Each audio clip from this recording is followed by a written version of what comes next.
안녕하세요. 12월 9일 화요일 매일 성경 말씀 묵상을 시작하도록 하겠습니다. 오늘 함께 하실 본문 말씀은 시편 139편 1절에서 12절까지 말씀입니다. 함께 읽으시면서 시작하시도록 하겠습니다. 지휘자를 따라 부르는 다윗의 노래. 주님께서 나를 샅샅이 살펴보셨으니 나를 환히 알고 계십니다. 내가 앉아있거나 서있거나 주님께서는 다 아십니다. 멀리서도 내 생각을 다 알고 계십니다. 내가 길을 가거나 누워있거나 주님께서는 다 살피고 계시니 내 모든 행실을 다 알고 계십니다. 내가 혀를 놀려 아무 말 하지 않아도 주님께서는 내가 하려는 말을 이미 다 알고 계십니다.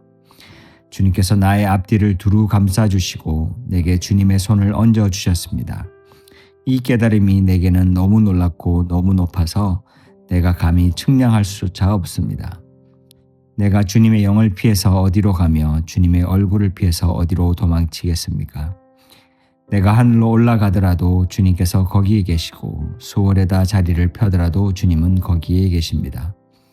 내가 저 동력 너머로 날아가거나 바다끝 서쪽으로 가서 거기에 머무를지라도 거기에서도 주님의 손이 나를 인도하여 주시고 주님의 오른손이 나를 힘있게 붙들어 주십니다. 내가 말하기를 어둠이 와락 나에게 달려들어서 나를 비추던 빛이 밤처럼 되어라 해도 주님 앞에서는 어둠도 어둠이 아니며 밤도 대낮처럼 밝으니 주님 앞에서는 어둠과 빛이 다 같습니다. 오늘 우리가 함께 묵상할 말씀인 시편 139편 1절부터 12절까지는 흔히 하나님의 전지하심, 즉 모든 것을 아심과 무소부재하심, 즉 어디에나 계시다는 다소 무거운 신학적 진리를 노래한다고 알려져 있습니다.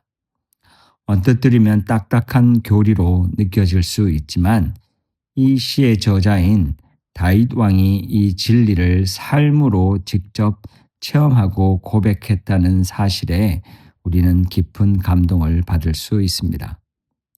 하나님은 어떤 책 속에 갇힌 이상적인 존재가 아니라 지금 여기 우리의 가장 깊은 생각과 삶의 순간에 실제로 간섭하시고 함께 하시는 분이기 때문입니다. 우리는 매일 수많은 선택의 기로에 서 있습니다. 어떤 결정을 내려야 할지, 어떤 길을 가야 할지, 때로는 그 선택의 결과가 가져올 책임감 때문에 큰 부담을 느끼기도 합니다. 결과가 좋지 않을 때는 스스로를 정죄하거나 깊이 후회하며 힘들어하기도 합니다. 하지만 오늘 1절에서 4절의 말씀은 우리에게 엄청난 평안과 위로를 선사합니다. 하나님께서 나의 모든 생각과 행동을 아신다는 이 고백은 단순히 감시당한다는 차원을 넘어섭니다. 때로는 우리의 결정이 실수나 잘못된 방향일지라도 우리는 그 때문에 영원히 좌절하거나 절망할 필요가 없습니다.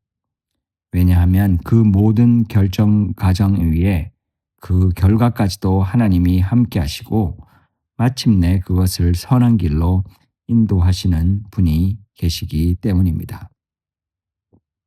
그래서 다윗은 5절과 6절에 이렇게 고백합니다. 주님께서 나의 앞뒤를 에워싸 주시고 주님의 손으로 나를 붙들어 주셨습니다. 주님의 이 지식은 너무 놀라워 내 지각으로 미치지 못하며 너무 높아서 내가 감히 측량할 수 없습니다. 5절의 고백처럼 하나님께서는 우리의 앞뒤를 감싸주십니다. 이것은 우리의 과거와 미래, 우리가 인지하는 모든 순간과 그 너머까지 주님의 손길이 인도하신다는 의미이기도 합니다. 이 놀라운 지식, 이 놀라운 사랑을 다윗은 6절에서 경탄하며 찬양하고 있는 것입니다.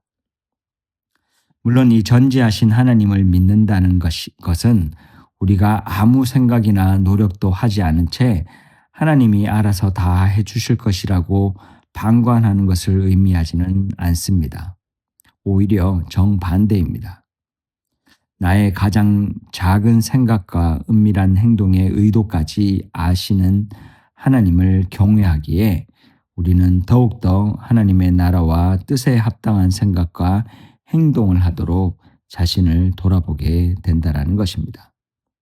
그래서 이 말씀은 마태복음 6장 33절에 너희는 먼저 하나님의 나라와 하나님의 의를 구하여라. 그리하면 이 모든 것을 너희에게 더하여 주실 것이다 라는 말씀과 일맥상통하기도 합니다.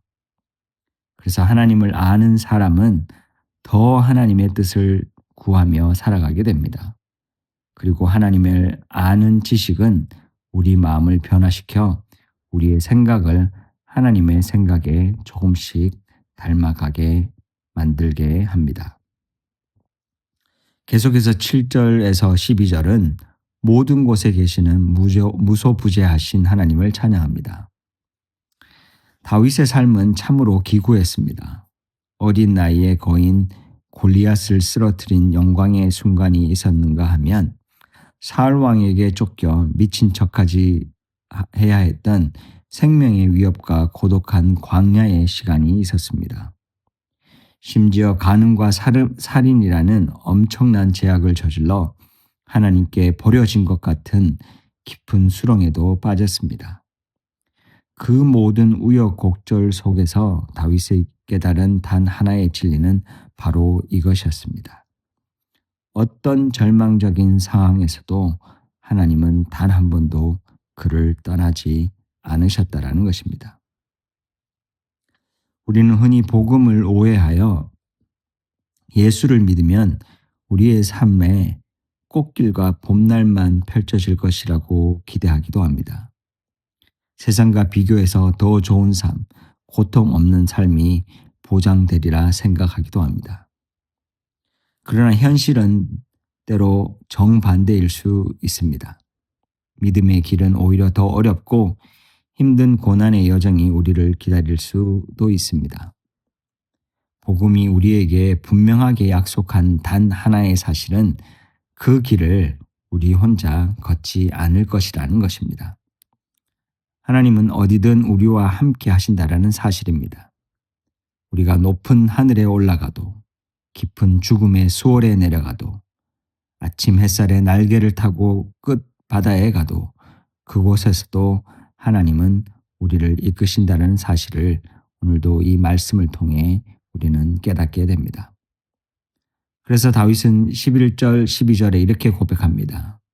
내가 말하기를 분명히 어둠이 나를 덮고 빛이 나에게서 밤이 되겠지 하더라도 주님 앞에서는 어둠도 어둠이 아니며 밤도 대낮같이 밝으니 주님에게는 어둠과 빛이 같습니다. 우리가 삶의 깊은 고독과 절망 혹은 감당할 수 없는 죄책감이라는 어둠 속에 갇혀 있다고 느낄지라도 그곳에 함께 계시는 하나님이 계시다면 그분에게는 그 어둠이 대낮같이 환한 빛과 같다는 것입니다. 우리가 숨을 곳은 이 세상 어디에도 없지만 역설적으로 우리가 하나님을 피해 도망칠 수 없기에 가장 깊은 어둠 속에서도 우리는 주님의 보호하심과 인도하심 안에 있을 수 있습니다. 우리의 삶을 환히 아시고 우리가 있는 모든 곳에 함께 계시는 하나님. 이 진리는 우리에게 가장 큰 위로와 용기 그리고 거룩한 책임감을 줍니다. 오늘 우리가 마주하는 크고 작은 문제들, 해결되지 않은 삶의 숙제들, 혹은 우리 스스로도 숨기고 싶은 깊은 마음의 어둠까지도 하나님께서는 이미 알고 계시고 그곳에 함께 계십니다. 우리가 붙잡아야 할 것은 환경의 변화가 아니라 바로 이 어둠이 아닌 곳에서도 우리를 붙드시는 주님의 오른손일 것입니다. 오늘도 이 귀한 사실을 붙잡고 두려워하지 않으며 피하지 않으며 오늘 우리에게 주어진 삶의 길을 담대하게 걸어갈 수 있기를 소망하며 함께 기도하시도록 하겠습니다. 사랑과 지혜의 하나님, 오늘 우리가 함께 묵상한 시편 139편의 고백처럼 주님께서 나의 앞뒤를 에워싸 주시고 나의 모든 길과 생각을 깨트려 아심에 감사함을 드립니다. 때로는 우리가 실수하고 넘어질지라도 그 모든 것 위에 주님의 선한 인도하심이 있음을 믿고 안식하게 하여 주시옵소서. 내가 가장 힘들고 외롭다고 느끼는 삶의 어둠 속에서도 주님은 단 한순간도 우리를 홀로 버려두지 않으셨음을 고백하게 하여 주시옵소서. 주님 앞에서는 어둠도 빛과 같다고 말씀하셨습니다. 그래서 그 진리를 붙잡고 두려움을 이겨내는 삶을 우리가 살아가게 도와주시옵소서. 오늘도 우리와 함께 하시는 하나님을 찬양하고 기대하며 모든 말씀 예수님 이름으로 기도합니다.